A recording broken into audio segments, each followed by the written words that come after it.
کے اوپر یہ بات نہیں ہوتی، رسول پاک کے اوپر یہ بات ہوتی ہے، تو ذرا تھوڑی سی اس کی ہمیں ایجوکیشن دیں آپ کہ یہ ضروری کیوں ہے۔ ماشاء اللہ، بڑا عاشقانہ سوال کیا آپ نے ماشاء اللہ، اور یہ واقعی یہ شبہ دل میں آتا ہے کہ پہلے انبیاء کرام علیہم الصلاۃ والسلام پر اتنی کثرت سے صلاۃ والسلام پڑھنے کا حکم نہیں دیا گیا، اور جتنا کہ نبی کریم صلی اللہ علیہ وسلم کے بارے میں یہاں تک کہ قرآن کریم کی نص اور آیت نازل ہو گئی، ان اللہ و ملائکتہ یصلون علی النبی، بے شک اللہ اور اس کے فرشتے نبی پر صلاۃ بھیجتے ہیں، رحمت بھیجتے ہیں۔ یا ایھا الذین آمنوا، اے ایمان والو، صلو علیہ وسلم تسلیما، تم بھی اس نبی کے اوپر جو ہے رحمت کی دعا بھیجو، دعا کرو، صلاۃ بھیجو، اور اس پر سلام بھی۔ تو گویا کہ اتنی تاکید کے ساتھ اللہ تعالیٰ اس بات کا حکم دیا کہ کسی عبادت کے بارے میں نبی نے ایسا نہیں فرمایا، اللہ نے ایسا نہیں فرمایا کہ اللہ بھی کرتے ہیں، فرشتے بھی کرتے ہیں، ایمان ہو تم بھی کرو۔ واحد صلاۃ والسلام کے بارے میں اللہ نے اتنی تاکید فرمائی کہ اللہ بھی اس نبی پر صلاۃ بھیجتے ہیں، سلام بھیجتے ہیں، فرشتے بھی صلاۃ سلام بھیجتے ہیں، ایمان ہو تم بھی بھیجو۔ تو آپ کا شبہ بالکل صحیح کہ آخر اس نبی کے بارے میں اتنی تاکید، پہلے انبیاء کے بارے میں ایسی کوئی صورتحال نہیں ملتی، آخر اس کی کیا وجہ ہے؟ بڑا خوبصورت آپ نے سوال کیا۔ اصل میں بات یہ ہے کہ نبی کریم صلی اللہ علیہ وسلم جو ہے وہ خاتم النبیین ہے، آخری نمونہ حیات انسانیت کا، آخری اسوہ جو اللہ تبارک و تعالی دنیا میں نازل کیا، کیونکہ آپ کے بعد قیامت کے علاوہ اور کوئی ثانیہ نہیں ہے۔ خود نبی کریم صلی اللہ علیہ وسلم فرماتے ہیں، انا والصادق ہاتین، میں اور قیامت یوں قریب قریب ہیں، بس میرے بعد قیامت ہے، بیچ میں معمولی سی جو دراڑ پر اتنا صحیح فاصلہ ہے، میرے بعد اب کوئی نبی آنے والا نہیں ہو، انا خاتم النبیین، میں آخری نبی ہوں، لا نبی بعدی، میرے بعد کوئی نبی نہیں ہے۔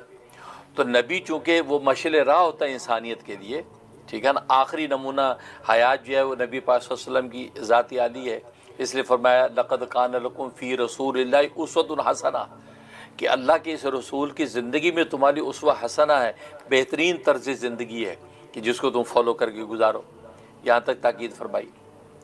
چونکہ آپ آخری نمونہ ہے اس انسانیت کے لیے جس کو لوگوں نے فالو کرنا ہے، تو ظاہر ہے کہ نبی جب آتا ہے تو وہ معجزہ لے کے آتا ہے۔ جب نبی معجزہ لاتا ہے تو معجزہ نبوت کی دلیل ہوتا ہے کہ وہ نبوت کا دعویٰ کرتا ہے کہ میں اللہ کا بھیجا ہوا برگزیدہ نبی ہوں، تو سامنے سوال اٹھتا ہے کہ بھئی دلیل، تو آپ وہ نبی پہ معجزہ پیش کرتا ہے۔ جب معجزہ پیش کرتا ہے تو ایسا معجزہ ہوتا ہے جو بشری طاقت سے اوپر کی چیز ہوتی ہے، تو لوگ کہتے ہیں یار واقعی پھر یہ اللہ کا نبی ہے، تو بہت سے نیک لوگ ان کو مان لیتے ہیں، بہت بدبخت خبیث جو ان کے خلاف ہو جاتے ہیں۔ جی ہر نبی کو اللہ نے معجزے دیے، جی ہر دور میں حضرت صالح کے معجزے ظاہر ہوئے، حضرت ہود کے معجزے ظاہر ہوئے، پھر حضرت ابراہیم علیہ السلام کا معجزہ، حضرت موسیٰ السلام، حضرت عیسیٰ السلام کے معجزے، یہ معجزات سب کے چلے آتے رہے۔ اچھا ہوا یہ کہ جب یہ سب معجزات جب آتے تھے، اس میں کیا ہوا کہ ان معجزات کو دیکھ کر بعض لوگوں نے ان نبیوں کا جو مقام تھا اس مقام سے اوپر بڑھا کے خدائی تک پہنچا دیا ان کو۔ ان کے یار عیسیٰ السلام نے تو مردے کو زندہ کر دیا، وہ مردے کو زندہ تو اللہ ہی کرتا ہوتا ہے، اس کا مطلب لگتا ہے یہ الوہیت کی کوئی شان اس کے اندر ہے، لہٰذا انہوں نے کو خدا بنا دیا۔ حضرت عزیر علیہ السلام 100 سال تک جب فوت رہے، 100 سال کے بعد زندہ ہو گئے، او یار ان میں کوئی خاص بات ہے الوہیت کی، وہ حضرت عزیر کو اللہ کا بیٹا بنا دیا، ٹھیک ہے۔ تو اس طریقے سے اصل میں یہ مسٹیکس کی پہلی امتوں نے کہ ان کے اندر ایسے کمالات معجزات دیکھ کے کہ جس سے انسانی عاجز تھی، انہوں نے پیغمبری کے مقام سے اوپر بڑھا دیا، الوہیت کے مقام تک پہنچا دیا، ٹھیک۔ نتیجہ کیا ہوا؟ جو اصل مطبع تھا یہ شرک کی جڑ کٹے، اس جڑ صحیح کٹ نہیں رہی تھی، کیونکہ وہ انہوں نے حضرت عزیر کو بیٹا بنا لیا، انہوں نے حضرت عیسیٰ علیہ السلام کو اللہ کا بیٹا بنا لیا، حضرت مریم کے بارے میں ان کو الوہیت اقنوم ثلاثہ یعنی تثلیث کے اندر شامل کر دیا کہ حضرت مریم سے بچہ پیدا ہوا ایک پھونک سے، مطلب کوئی ملاپ نہیں ہے، تو اس کا مطلب حضرت مریم بھی الوہیت میں کوئی خاص چیز ہے، ٹھیک۔ تو اصل میں یہ ہوا، تو معجزے سے مقصد تو یہ تھا کہ نبوت ثابت ہو، ٹھیک، اور لوگ سمجھیے اللہ کا برگزیدہ نبی ہے۔ لیکن لوگوں نے بہت سی عقیدت مندوں جو عقیدت میں مبالغہ کر جاتے ہیں، انہوں نے ان کو کیا خدائی کے اندر شریک سمجھ لیا، جس کی نفی قل هو اللہ احد اللہ الصمد کر رہا ہے، لم یلد ولم یولد ولم یکن لہ کفوا احد، تو وہ یعنی توحید کی آیت یعنی صورت ہی پوری نازل ہوئی۔ اب یہ چونکہ آخری نمونہ تھا، اللہ تبارک و تعالیٰ پہلے نبیوں کے اوپر صلاۃ والسلام کی اس قدر تاکید نہیں فرمائی، ان کو پتہ تھا کہ اگر اس قوم نے نہیں سمجھا تو اگلا نبی آ کے اس کے عقیدے کی اصلاح کر دے گا، لہذا ہر آنے والا نبی پہلے والے مشکل عقیدوں کی اصلاح کرتا رہتا تھا۔ اب سب سے آخری جب بھی نبی آیا تو اللہ تبارک و تعالیٰ کی حکمت کا تقاضا یہ ہوا کہ اگر اس کے دور میں بھی شرک کی راستے کھل گئے تو بعد میں تو نبی آنے والا نہیں، اس شرک کی جڑ کون کاٹے گا؟ کیونکہ سارے نبی تو جانے کے لیے آئے ہیں، یہ نبی تو آنے کے لیے آیا ہے، قیامت کی صبح تک اس کی نبوت کا پرچم پہ لہرایا جائے گا، ختم نبوت کا تاج پہن کے آیا ہے۔ تو اللہ تبارک و تعالیٰ نے کیا کیا کہ اس نبی پر امت کو حکم دے دیا کہ اس پر صلاۃ و سلام بھیجو۔ صلاۃ و سلام کا مطلب کیا ہے؟ اللہم صلی علی محمد۔ اچھا، محمد صلی اللہ علیہ وسلم کی ذات اللہ نے ایسی بنائی کہ سارے نبیوں کے معجزات کے کمالات ایک ذات میں بند کر دیے۔ حسن یوسف دم عیسیٰ ید بیضا داری، آنچیں خوبہ ہمہ دارن کے تو تنہا داری، سارے کمالات آپ کی ذات میں جمع کر دیے۔ کائنات حسن پھیلی تو لامحدود تھی، کائنات حسن پھیلی تو لامحدود تھی، جب سمٹی تو نام محمد ہو کر رہ گئی۔ سبحان اللہ۔ تو آپ کی ذات تو ایسی جامع تھی۔ تو اللہ کی مسرت کا تقاضا یہ ہوا کہ چند کمالات نبیوں کو دیے تو لوگوں نے ان کو خدا بنا لیا، اور یہ نبی تو سارے کمالات کا مجموعہ بن کے آ رہا ہے کہ اس کو یقینا خدا بنائیں گے۔ ٹھیک، تو اللہ تبارک و تعالیٰ نے حکم دے دیا صلاۃ والسلام کا، اور اس انداز سے دیا ان اللہ و ملائکتہ یصلون علی النبی، اللہ بھی صلاۃ بھیجتے ہیں اس نبی پر، فرشتے بھی صلاۃ بھیجتے ہیں۔ یا ایھا الذین آمنوا، اے ایمان والو، صلوا علیہ وسلموا تسلیما، تم بھی اس نبی پر صلاۃ والسلام بھیجو۔ ٹھیک، اب صلاۃ والسلام کی حقیقت کیا ہے؟ اللہم صلی علی محمد، اے اللہ محمد صلی اللہ علیہ وسلم پر رحمت نازل فرما۔ ہم یہ رحمت کی دعا کس سے کر رہے ہیں؟ اللہ سے کر، یا اللہ اس نبی پر رحمت نازل فرما، اس نبی پر سلامتی نازل فرما۔ تو ہماری دعا کیا کہہ رہی ہے؟ کہ یہ نبی بھی اللہ کی رحمت و سلامتی کا محتاج ہے۔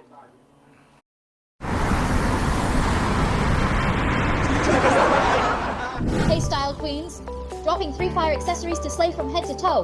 1. Niqab game changer panty tied of slippy scarves. This breathable کیا کہہ رہی ہے؟ کہ یہ نبی بھی اللہ کی رحمت و سلامتی کا محتاج ہے، اور محتاج خدا نہیں ہو سکتا۔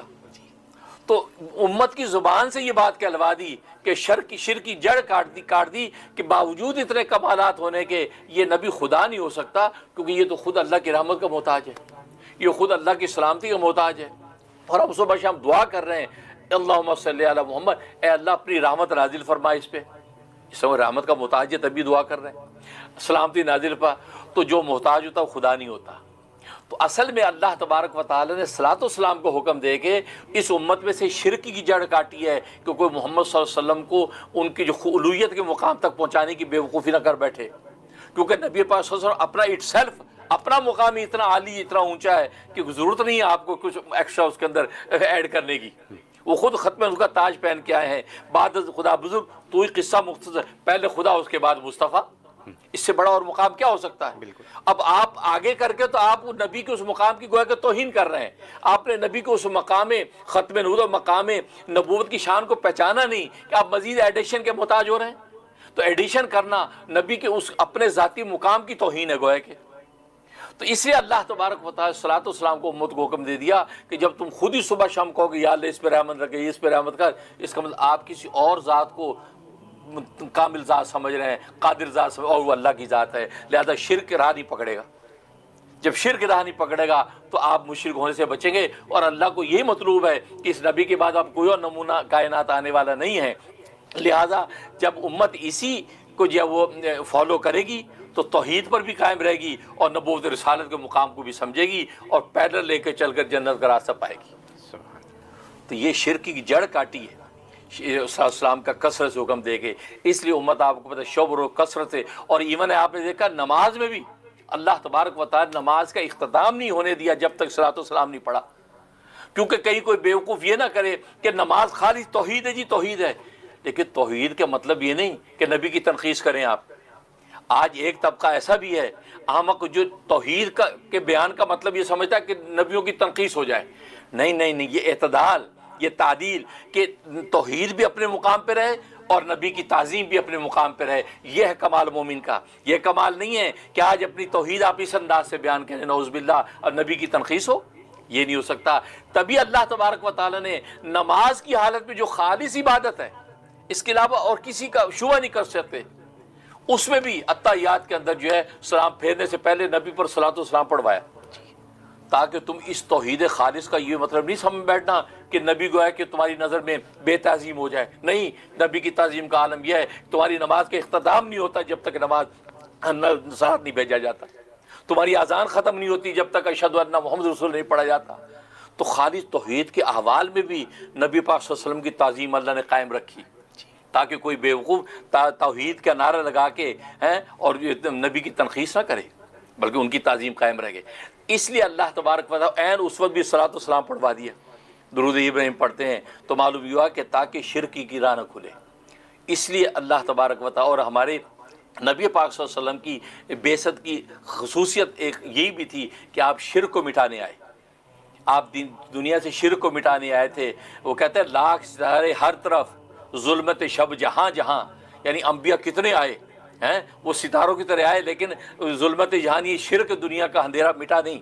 لاکھ ستارے ہر طرف، ظلمت شب جہاں جہاں، ایک طلوع آفتاب دشت و نگر سحر سر، ایک سورج طلوع ہوا ہے ساری روشنیاں ہو گئیں. وہ محمد مصطفیٰ کا سورج ہے سبحان اللہ، جو آیا اور شرک کی ساری گھٹا ٹوپ اندھیرے جٹ گئے اور یہ توحید کا جو ہے سویرا پھیل گیا.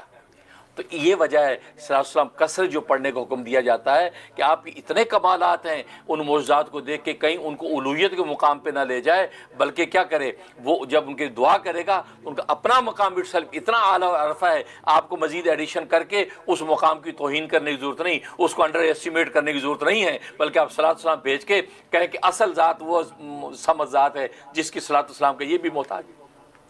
اس سے کیا ہوا، ہمارے اندر وہ شرک کی راہ نہیں بنی. اور پھر اس کا فائدہ کیا ہوا، جب ہم نے کہا اللہم صلی علی محمد، اے اللہ محمد صلی اللہ علیہ وسلم پر رحمت نازل فرما، کیا ان کو رحمت کی ضرورت ہے؟ The sea is wide open for marketing agencies. If you have a marketing agency or are interested in starting one, listen to me.